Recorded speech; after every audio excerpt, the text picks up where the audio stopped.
여수와의 대모험 승리의 함성을 외쳐라! 지금 드림센터에서는 여름 캠프가 한창 진행 중입니다. 어제는 유년부 여름 캠프가 진행이 됐고요. 7월 30일, 그러니까 이번 주 토요일에는 초등부, 소년부 여름 캠프가 시작됩니다. 요즘 코로나 확진자가 더 많아지면서 더 안전하게 캠프를 진행해야겠죠? 그래서 시작 시간을 변경했어요. 7월 30일 토요일 오후 1시까지 초등부는 드림센터 302호로, 소년부는 드림센터 702호로 모이면 됩니다. 코로나 때문에 모여서 함께 식사를 진행하지 않으니까요, 꼭 점심 식사를 하고 캠프에 참여해주세요. 캠프 일정은 변경되었지만 예정되었던 모든 즐거운 순서들은 동일하게 진행될 예정이니까요, 설레는 마음으로 꼭 함께 해주세요. 초등부, 소년부 여름 캠프 여수와의 대모험 많이 기대해주세요. 오늘 말씀은 민수기 27장 16절부터 18절까지 말씀입니다.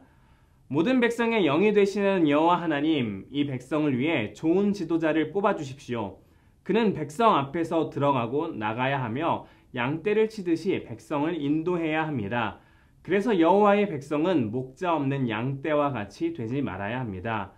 여호와께서 모세에게 말씀하셨습니다. 눈의 아들 여호수아를 데려오너라. 내 영이 그에게 있도다. 내 손을 여호수아에게 얹어라. 목사님의 하루는 집에서 목사님 아이들하고 이런 놀이를 한 적이 있어요. 한 손에다가 작은 플라스틱 장난감 같은 걸 가지고 어느 손에 있는지 맞추는 그런 놀이인데요. 여러분도 한번 맞춰보시겠어요? 생각보다 어려워요. 자, 이렇게 했고요. 이렇게 한 다음에 어느 손에 있을까요?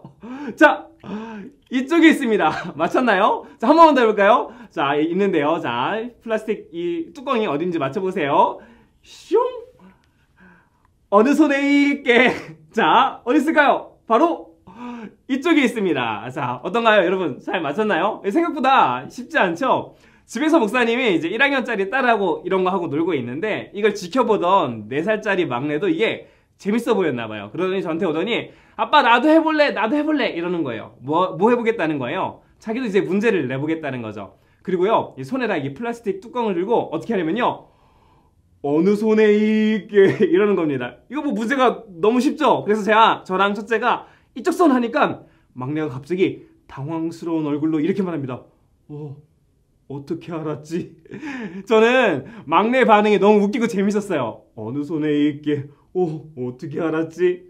자기가 어리숙하게 이렇게 문제를 이상하게 내놓고 그걸 맞췄다고 당황하는 모습이 너무 귀여운 거죠. 뭐 어리니까 이런 이상한 문제도 뭐 귀엽게 보이는 거죠. 그런데 만일 이 아이가 나중에 나이가 들어서도 똑같은 행동을 한다면 어떨까요? 고등학교 3학년짜리 아이가 어느 손에 있게, 어떻게 알았지? 만약에 이러고 있다면 목사님은 아들의 그런 해맑은 모습을 마냥 즐겁게 바라볼 수 있을까요? 아니요. 근심과 걱정으로 바라볼 거예요. 어릴 때는 뭐 어리고 미숙한 게 당연하죠. 그런데 나이가 들고 시간이 지나면 성장을 하는 게 자연스러운 거예요. 우리 신앙도 마찬가지예요. 누구나 미숙할 때가 있어요. 부족할 때가 있어요. 그런데 거기에 계속 머물러 있으면 이상한 거예요. 우리의 신앙이 항상 어리고 미숙하기만 한다면 그건 뭔가 잘못된 것이죠. 예수님을 믿고 나서부터는 조금씩 자라고 성장해야 되는 것이 우리의 믿음이에요. 그런 의미에서 오늘은 믿음으로 잘 성장한 한 사람을 소개하려고 하는데요. 그 사람의 이름은 바로 여호수아입니다. 이번 캠프의 주제이기도 한 인물이죠. 오늘 성경 말씀에서는요, 여호수아가 이스라엘을 다스릴 지도자로 새롭게 짜잔 하고 등장하는 장면인데요.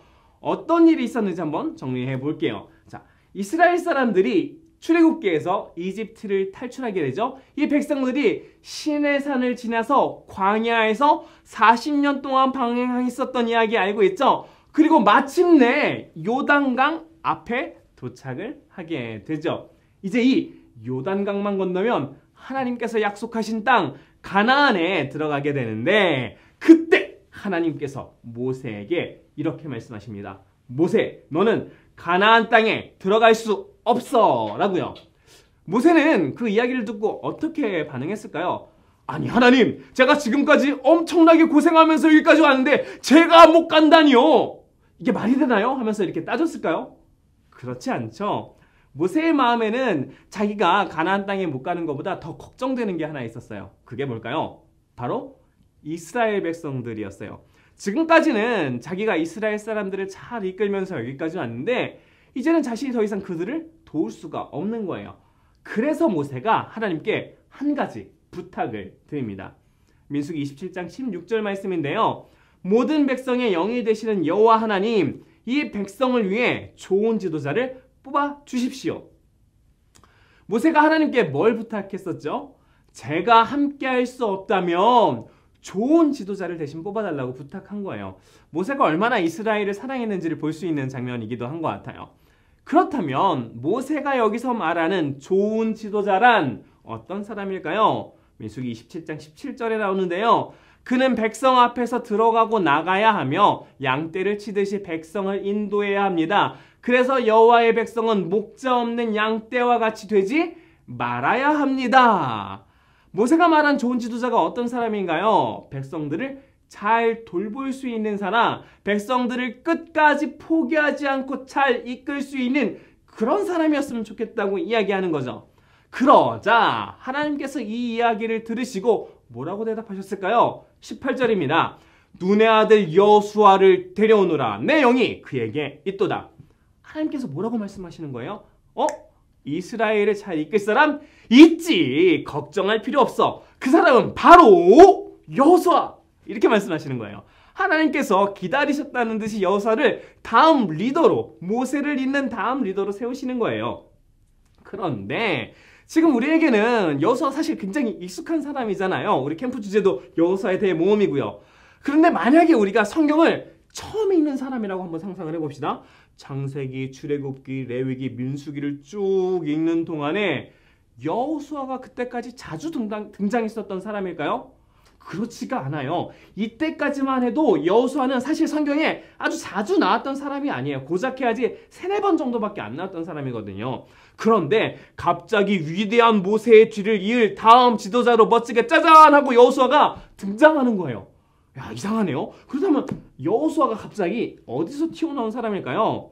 사실 여호수아는 하나님께서 조금씩 꾸준히 성장시키고 준비시키신 준비된 지도자였어요. 그렇다면 하나님께서는 여호수아를 언제 어떻게 준비시키신 것일까요? 여호수아가 이 자리까지 오기까지 정말로 중요한 사건들이 있는데요. 2가지를 배우게 됩니다. 중요한 것들을 배우겠는데 어떤 걸 배웠는지 한번 살펴볼까요? 여호수아가 배운 첫 번째, 하나님이 우리를 위해 싸우신다. 이스라엘이 이집트를 탈출한 지 얼마 안 됐을 때 있었던 일이었어요. 이스라엘이 르비딤이라는 곳에 도착을 했는데요. 거기서 이스라엘 역사상 첫 번째 전쟁을 치르게 돼요. 이스라엘이 처음으로 하는 전쟁이니까 얼마나 겁이 났겠어요. 게다가 이스라엘은 프로였었잖아요. 군사훈련도 해본 적도 없고 전쟁을 해본 적도 없고 또 손에 변변한 무기가 있었겠어요? 없었죠. 그런 상태에서 아말렉 사람들과 싸워야 되니까 얼마나 무서웠겠어요. 그런데 이런 상황에서 모세가 갑자기 여호수아에게 이렇게 말합니다. 모세가 여호수아에게 말했습니다. 사람들을 뽑아서 아말렉 사람들과 싸우러 나가거라. 내일 내가 하나님의 지팡이를 손에 들고 언덕 꼭대기에 서 있겠다. 모세가 뭐라고 말하나요?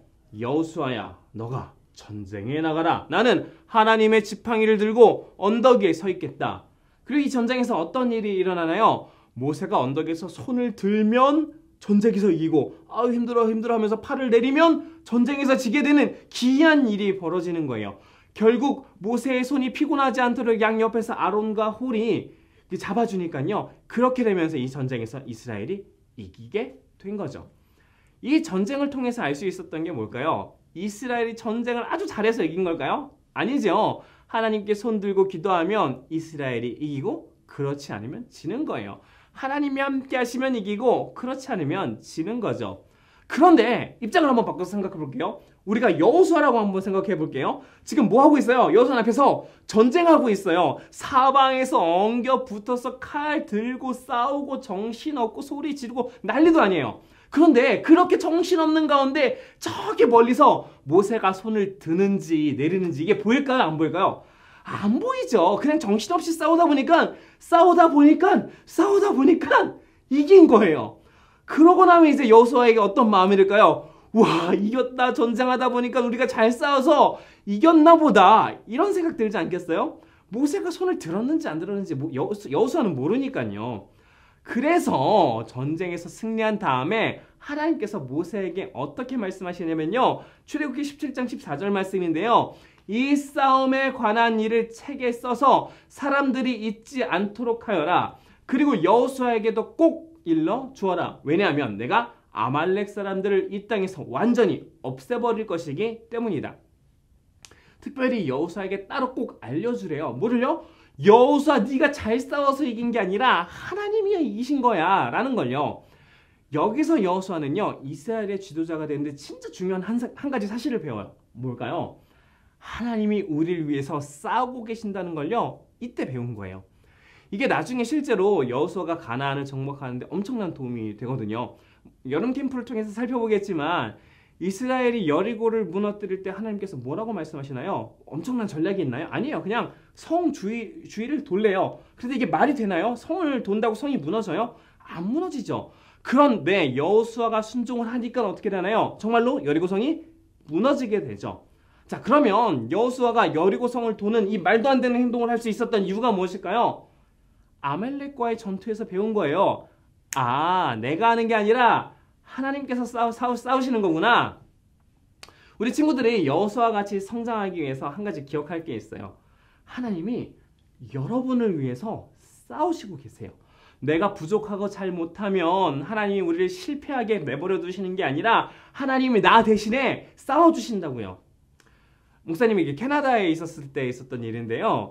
그 목사님 학교 체육관에서는 이게 주말마다 여러 가지 운동을 하는 사람들이 모여들었어요. 뭐 농구도 하고 축구도 하고 배드민턴도 하고. 근데 특별히 배드민턴 코트에는요. 배드민턴 진짜 잘 치는 캐나다 사람들이 많이 있었어요. 저는 잘 못해가지고 초보래가지고 상대가 되질 않는 거예요. 그래서 같이 게임을 하고 싶지만 끼어들 수가 없는 수준이었었죠. 그래서 그 친구들이 배드민턴을 치면 왠지 좀 기가 죽고 좀 눈치가 보이고 그러더라고요. 근데 그러던 어느 날이었어요. 목사님 학교에 인도네시아에서 온 한국 선교사님이 계셨어요. 그런데 혹시 인도네시아가 특별히 잘하는 스포츠가 하나 있는데 뭔지 아세요? 배드민턴을 진짜 잘하거든요. 그래서 그런지 이 선교사님도 배드민턴을 엄청 잘 치시는 거예요. 그래서 이분이 그냥 치는 걸 보니까 그냥 조금 동네에서 잘하시는 수준이 아니라 거의 뭐 완전 프로 선수급으로 완전 잘 치시는 거예요. 그래서 이분하고 이야기를 나누다가 주일 밤에 선교사님과 함께 배드민턴 한번 치러 가자 이렇게 얘기하기로 했어요. 그래서 주일 저녁이 됐죠. 평소와 다르게 이제 당당한 발걸음으로 체육관을 찾아가죠. 그리고 그 배드민턴 코트를 점령하고 있었던 그 캐나다 동네 고수들에게 다가갑니다. 그리고 당당하게 도전장을 내밉니다. 혹시 우리랑 게임하지 않을래? 이 친구들이 저를 보고 살짝 뭐, 니네랑 한다고? 상대가 되겠어? 하는 느낌으로 갸우뚱하더라고요. 그러더니 오케이 하고 경기가 시작이 됐습니다. 어떻게 됐을까요? 비교가 되지 않았어요. 저는 그냥 솔직히 네트 앞에만 그냥 가만히 서 있다가 선교사님이 시키는 대로만 하면 돼요. 피해! 가만히 있어! 아무것도 하지 마! 지금 때려! 뒤에서 선교사님이 다 막아주시는 거예요. 아무리 캐나다 사람들이 세게 때리고 막 스매싱을 날려도 뒤에서 선교사님이 다 막아주시는 거죠. 어쩌다가 저는 그냥 좋은 찬스가 나면 그때 빡 스매싱을 때려서 점수만 내면 쉬운 상황이 생기는 거죠. 경기가 너무 쉽더라고요. 상대가 되진 않아요. 그런데 이 경기 제가 잘해서 이긴 걸까요? 아니에요. 뒤에 선교사님이 계시니까 이긴 거죠. 그때 저는 깨달았죠. 내가 잘하는 것도 중요하지만 좋은 파트너를 만나는 게 진짜 중요하구나. 여호수아가 르비딤에서 배운 것도 이것과 비슷해요. 여호수아는 아말렉과의 전투에서 하나님께서 나와 함께 싸우시면 내가 무적이 되는구나 라는 것들을 배웠어요. 내가 뭘 잘 못해도 내가 부족해도 하나님이 다 커버해 주시는 거예요. 그러니까 하나님께서 시키는 대로만 하기만 하면 승리한다는 걸 배운 거예요. 여러분도 오늘 말씀을 통해서 여호수아와 같이 성장했으면 좋겠어요. 어떻게 해요? 우리 뒤에 하나님이 계시다는 것을 깨달으면서요. 여러분, 하나님은 한 번도 여호수아에게 야, 네가 잘해야 돼. 네가 잘해야지 승리하는 거야. 이렇게 말씀하신 적이 없어요. 대신 알려주시는 거예요. 내가 네 뒤에 있어. 내가 싸울 거야. 그러니까 걱정하지 마. 우리 친구들 뒤에는요. 하나님이 계세요. 여러분을 지켜주고 보호해주고 계세요. 그래서 여러분이 부족하고 못하는 게 있고 실수하더라도 하나님께서 그걸 승리로 바꾸어 주세요. 그러니 조금 못하는 게 있어도 괜찮아요. 걱정하지 마세요. 실수할 때가 있어도 걱정하지 마세요. 하나님이 뒤에 계세요. 그것만 기억하면 돼요. 여호수아와 같이 성장하기 위해서 여러분이 훌륭한 사람이 되어야만 하는 게 아니에요. 이것저것 다 잘해야 되는 게 아니에요. 부족해도 잘 못해도 내 뒤에 하나님이 계셔. 그러니 하나님 명령대로 살아갈 거야. 그렇게 당당하게 용기를 얻을 때 여러분도 여호수아와 같이 성장할 수 있답니다. 여호수아가 배운 두 번째 포인트는 무엇일까요? 은혜의 자리에 머물라. 여호수아가 아말렉과의 전투에서 싸워서 이기고 이제 이스라엘은 어느 산에 도착하게 되는데요. 혹시 우리 친구들 그 산의 이름이 뭔지 알겠나요? 맞아요. 바로 시내산이라는 산이었어요. 모세가 십계명을 받았던 산 이름이었죠. 자, 이 시내산에서 어떤 일이 일어나나요? 하나님께서 모세를 부르세요. 왜요? 십계명 받으러 올라오라고 말씀하시는 거죠. 출애굽기 24장 13절 말씀인데요. 여호와께서 모세에게 말씀하셨습니다. 내가 있는 산으로 올라와서 기다려라. 내가 너에게 돌판 2개를 주겠다. 거기에는 내가 백성에게 가르치려고 쓴 가르침과 명령이 적혀 있다. 자, 그런데 모세가 십계명을 받으러 갔을 때 혼자 갔을까요? 아니에요. 13절에 보면요. 여호수아가 같이 갔대요. 13절 볼까요? 그래서 모세는 자기 보좌관 여호수아를 데리고 길을 떠났습니다. 모세는 하나님의 산인 시내산으로 올라갔습니다. 다른 사람들은 다 안 갔는데 여호수아만 데리고 간 거예요. 그리고 산 꼭대기까지는 모세 혼자 올라갔어요. 그리고 모세 혼자 산 꼭대기에서 40일을 있었어요. 자, 그럼 여기서 또 재미있는 질문 하나. 40일 동안 모세가 산에 올라가 있는 동안 여호수아는 뭐 했을까요? 그냥 모세를 기다리고 있었겠죠. 혼자 산에서요. 이 40일이 재밌고 즐거운 시간이었을까요? 아니겠죠. 혼자 40일을 지내는 게 얼마나 외롭고 지루하고 힘들었겠어요. 그런데도 여호수아는 모세를 기다렸어요. 그런데 이 기다림의 시간이 여호수아에게는요, 정말로 중요한 시간이었어요. 여호수아가 모세를 기다리는 동안 산 밑에 이스라엘 사람들은 뭘 하고 있었는지 혹시 알고 있나요? 산 밑에서는요, 이스라엘 사람들이 금송아지도 만들고 금송아지를 만든 다음에 이게 하나님이라고 절하고 우상 숭배도 하고 난리도 아니었어요. 하나님을 배신한 거예요. 만약에 여호수아가 모세를 기다리지 않고 나 갈래 하면서 즐거움을 찾아서 산 밑으로 내려갔다면 여호수아가 어떻게 됐을까요? 똑같이 금송아지를 섬겼을 거예요. 그런데 여호수아는 끝까지 시내산을 떠나지 않았어요. 지루하고 재미없지만 그 자리를 끝까지 지켰어요. 덕분에 여호수아는 자기 자신을 거룩하게 지킬 수 있었던 것이죠.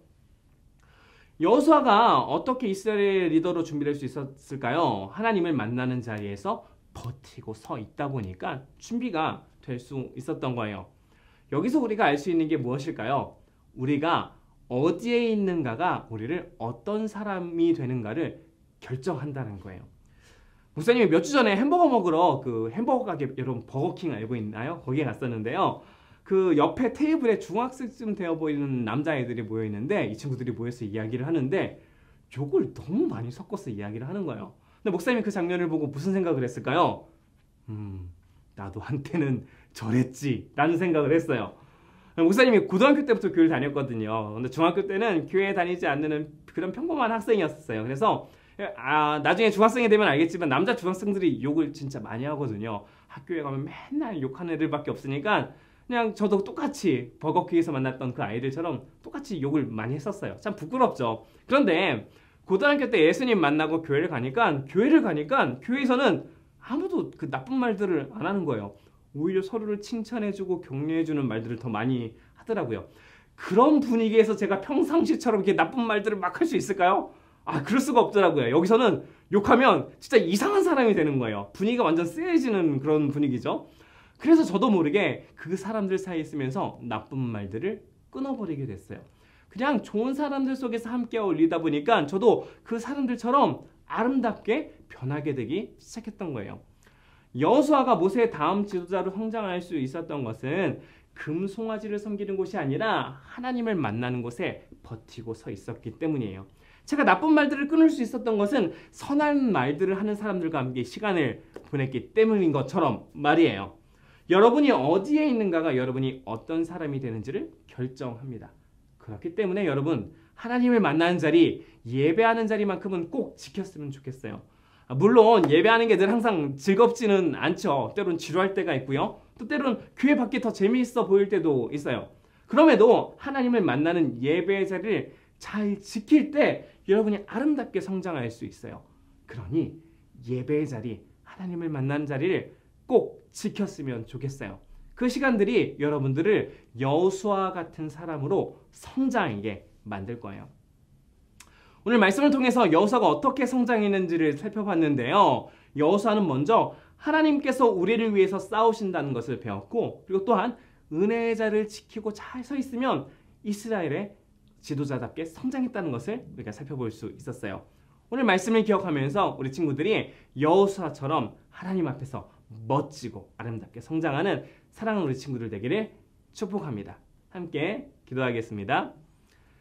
사랑하는 하나님, 오늘 여호수아의 이야기를 통하여서 하나님께서 여호수아를 어떻게 성장시키셨는지를 돌아보게 됩니다. 작고 연약한 여호수아였었지만 하나님께서 나를 위해서 싸우신다는 것들을 배웠고, 은혜의 자를 지키고 있을 때 하나님께서 여호수아를 성장시켜 주신다는 것들을 배웠습니다. 우리 또한 하나님께서 날마다 우리와 함께 하신다는, 우리를 위해서 싸우신다는 사실들을 기억하고 하나님 앞에서 날마다 예배하며 하나님과 함께하는 자리를 지키는 우리가 될 수 있게 하여 주시옵소서. 그리하여 우리도 여호수아와 같이 하나님 나라의 귀한 일꾼들로 잘 성장할 수 있도록 축복해 주시옵소서. 예수님 이름으로 기도했습니다. 아멘. 함께 주기도문 하시겠습니다. 하늘에 계신 우리 아버지여, 이름이 거룩히 여김을 받으시오며 나라의 임하옵시며 뜻이 하늘에서 이룬 것 같이 이 땅에서도 이루어지이다. 오늘날 우리에게 일용할 양식을 주옵시고 우리가 우리에게 죄 지은 자를 사하여 준 것 같이 우리 죄를 사하여 주옵시고 우리를 시험에 들게 하지 마옵시고 다만 악에서 구하옵소서. 대개 나라와 권세와 영광이 아버지께 영원히 있사옵나이다. 아멘.